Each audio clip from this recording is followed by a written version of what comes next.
If you work in payroll, unfortunately, one of the things that comes with the territory is having to deal with people trying to scam your business. That can happen with people trying to set up ghost employees, redirect direct deposits, or even set up payroll accounts that are not for legitimate employees and then NSF on their debits. But what happened to us last year was something that I had never heard of. And what happened was we got a phone call. Someone was asking for a man named Joe Beverly. Sorry, nobody by that name works here. No big deal. Then a few months later, we got another call for someone asking for Joe Beverly. And for some reason, I remembered the name and went back and looked at the other phone call that we had gotten and reached out to the person that called and asked, "Why are you looking for Joe Beverly?" And they said, "Well, he told me that he owns Valor Payroll Solutions and hired me to print checks." What? So we start putting the pieces together and actually got a series of emails and some text message conversations between this person and the person claiming to be Joe Beverly. And basically, this man had sent out text messages to multiple people saying, "Hey, I own Valor Payroll Solutions. We have a position available. We'll pay you $3,000 a month. You just need to go get these supplies and print and mail checks for us." And people were signing up to do this. They were going and actually buying check printing supplies and mailing supplies. And then he would send them check PDFs, which they would print and take to the post office and ship out.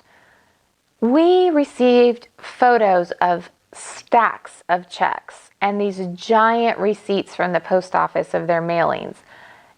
And I was shocked.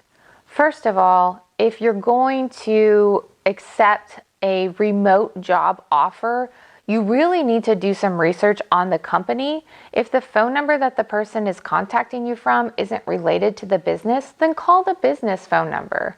If they're saying they own Valor Payroll Solutions, go to the website and see who's listed there as the owner, because most of the time there's going to be something on the website that shows that information. So these people really weren't doing anything to validate the job offer, but they were accepting it and mailing out fraudulent checks. What had happened was they did not get paid, and so that's when they started researching and trying to find out who the actual owner was and if this was a legitimate job.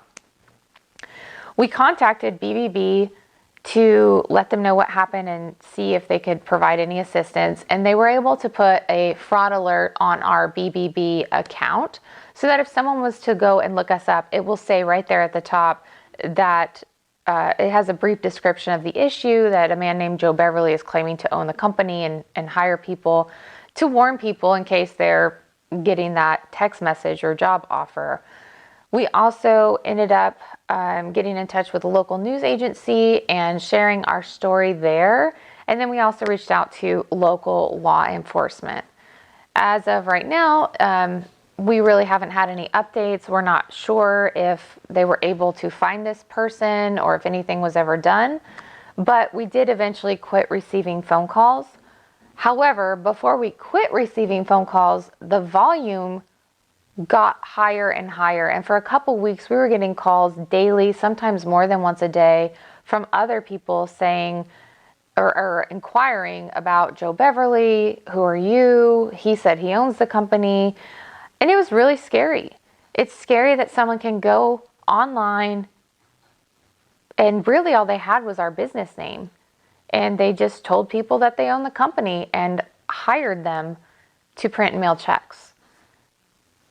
At the end of the day, no payroll company or financial service is going to outsource such a critical function or share that sensitive information with a third party. So it's really up to the person accepting the job offer, again, to go and do some research. Because on our end, there's nothing that we really could have done to prevent this from happening. We can't stop people from pretending that they own the company or pretending to hire people for false jobs.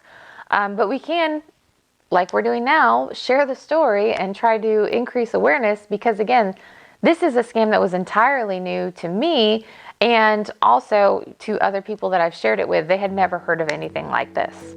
So at the end of the day, you can never be too careful. It never hurts to follow up on a phone call, even if it doesn't really make sense. And we all just have to be vigilant and do the best that we can to protect data and maintain security. And again, just make people aware of things that are happening. Scams are always changing. New scams are always coming up. And so the best that we can do sometimes is just to share that information so that others don't end up having the same thing happen to them.